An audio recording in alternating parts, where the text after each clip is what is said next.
সেনাবাহিনীর যেই সদস্যরা যারা সিভিল প্রশাসনকে সহায়তা করার জন্য মাঠে ছিল তারা ব্যারাকে ফিরে যাবে জুনের মধ্যে। একটা উদ্বেগজনক তথ্য, সেটা হচ্ছে 10,000-এর মতো লাইসেন্স করা আগ্নেয়াস্ত্র জমা হয়নি।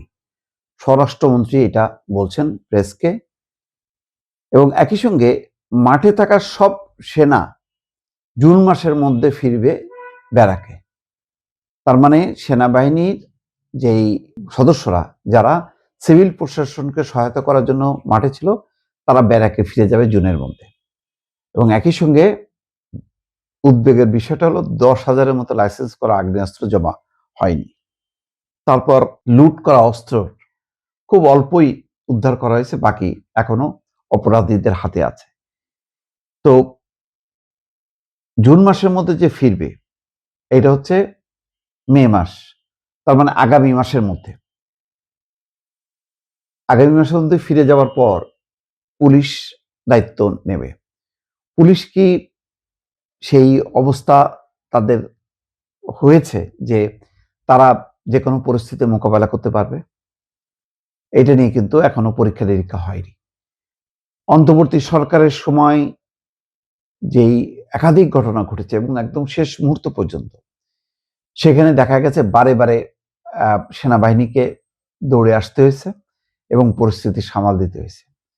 ভাগ্য ভালো যে এখনো পর্যন্ত এই বর্তমান সরকারের সময় বড় ধরনের মব হয়নি। একটা দুইটা হয়েছে, যেমন কুষ্টিয়ার দৌলতপুরে একজন পীরকে পিটায় মারা হয়েছে, এরকম আরো কয়েকটা ঘটনা ঘটছে।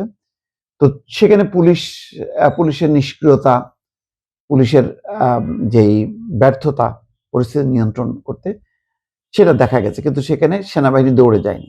সেনাবাহিনী এখন এটা সত্য যে সেনাবাহিনী এখন যে পরিমাণ ক্যাম্প সেটা ওই পরিমাণ নেই, কমে গেছে, কিন্তু তারপরেও অনেক জায়গায় আছে।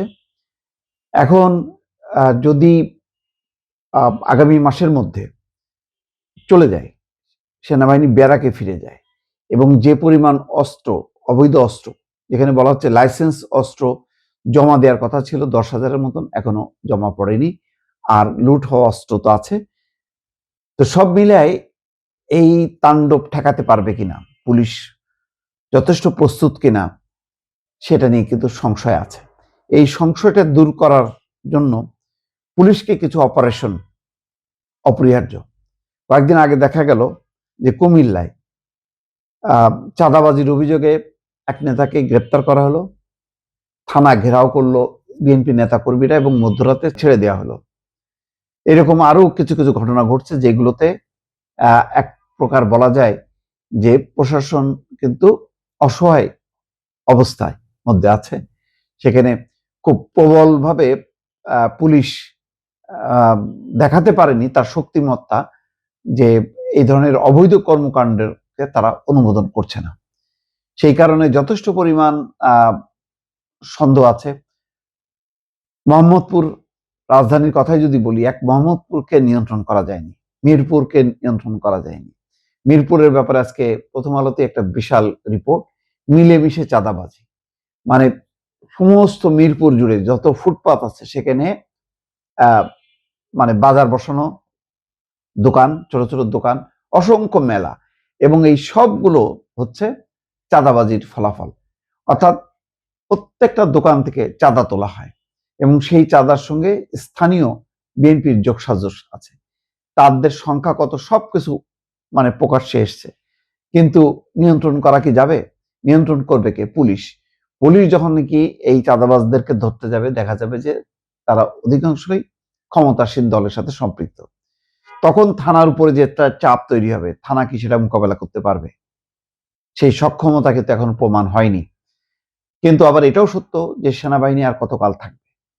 সুতরাং পুলিশকে তার শক্তি দিয়ে, তার কি বলবো, তার সমস্ত ফোর্স নিয়োগ করে যেভাবে মাঠ প্রশাসন নিয়ন্ত্রণ করা দরকার সেটা তাদেরকে করতে হবে। এবং এই ক্ষেত্রে যদি মানে কোনো পক্ষকে যদি ছাড় দেওয়া হয়, ক্ষমতাসীন দলের নেতাকর্মীরা যদি অন্যায় করে, সেই অন্যায়কে যদি প্রশ্রয় দেয় পুলিশ, তাহলে কিন্তু আবার সেই আওয়ামী লীগের মতন অবস্থা হবে, যে পুলিশ শুধু আওয়ামী লীগের পক্ষে আর বাকিদেরকে দমনের মানে কাজে ব্যবহার হয়।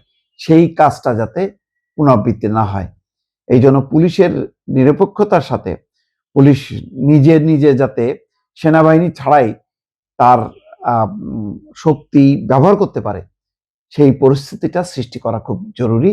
সেটা হবে কি হবে না এখনো পর্যন্ত পরিষ্কার চিত্র কিন্তু পাওয়া যাচ্ছে না।